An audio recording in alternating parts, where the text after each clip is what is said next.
Okay, good morning, friends. We'll go into the this next concept that is the fire. Okay, fire protection and goals of fire prevention. Okay, so now understand this one. This part is the lot of clauses have been directly taken from NBC 2005. Okay, so the same clauses and same recommendations we are discussing here. Okay, so now what is the fire protection? Okay, let us see what is this. First is life safety. Okay, life safety.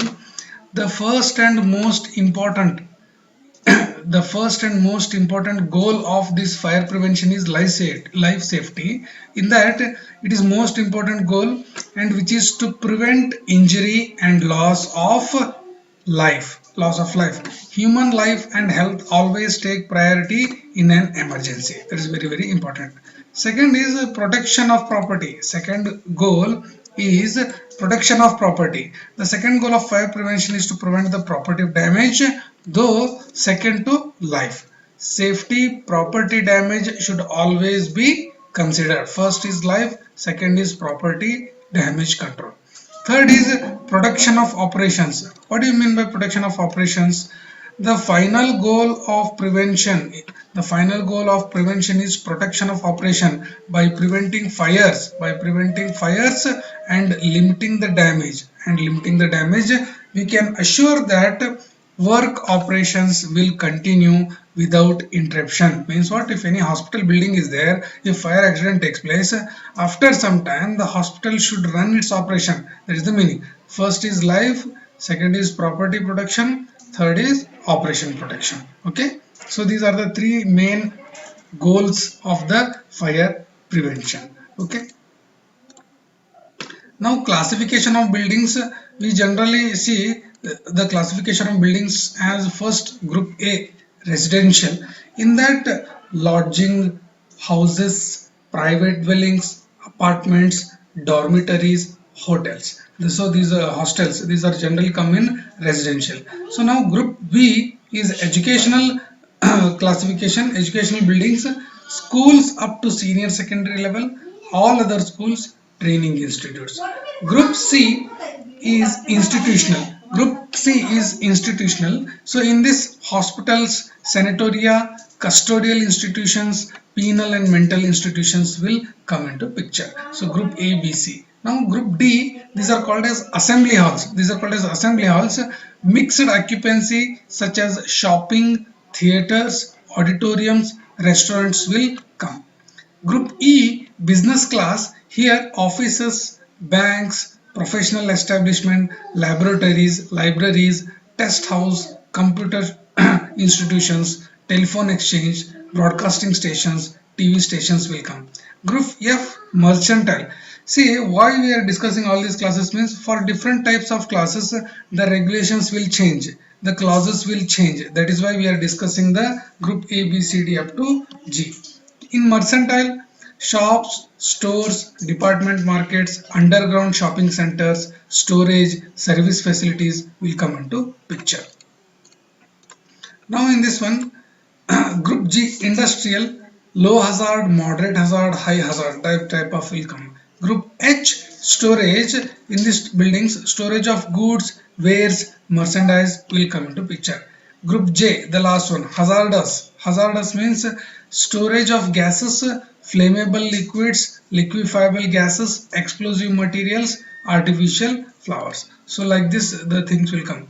Synthetic leather, ammunition, explosive, fireworks will come. We are classified the buildings.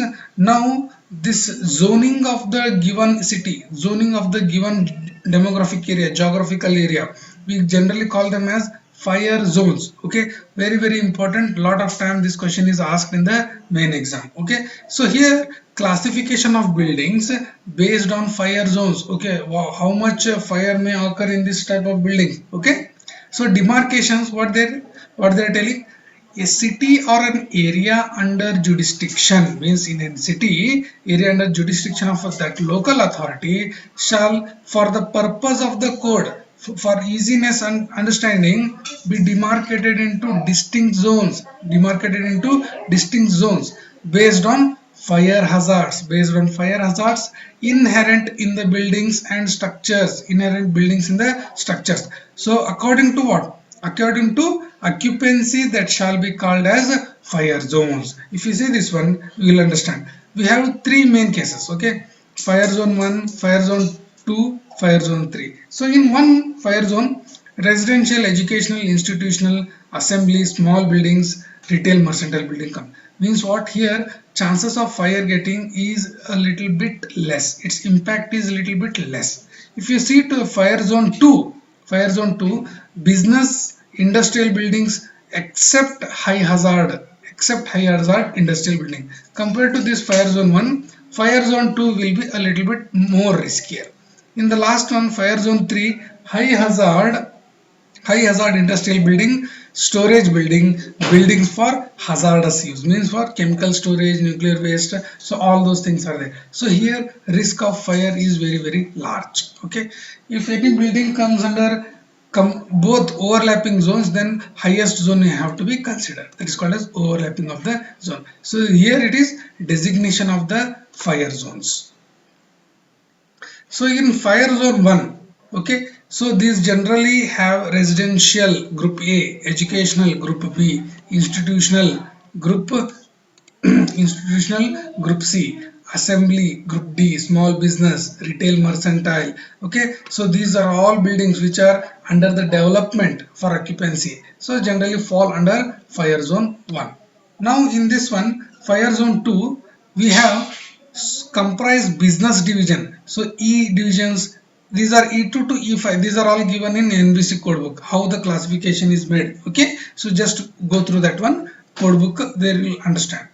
So here industrial buildings except high hazard, means that high hazard is there, that will be in zone 3, but for zone 2 a low hazard things are there, and areas which are under development for such occupancy, means the buildings which are going to be like this, so that is why we are calling that under development of such occupancy. So these are fire zone 2.